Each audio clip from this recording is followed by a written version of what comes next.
Hi folks, just a quick video to show you the new Logitech G29 Racing Wheel I got yesterday. This is to replace my Speedlink wheel.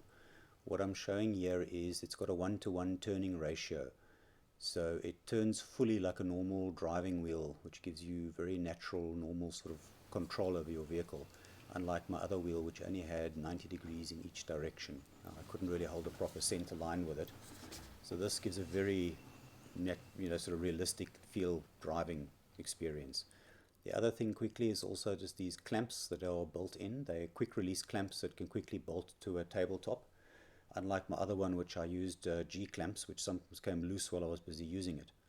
And then lastly, also just to show, it's got 3 metal pedals, including a clutch pedal, whereas the old one only had the accelerator and the brake. So again, a more natural driving experience, being able to use the clutch as well.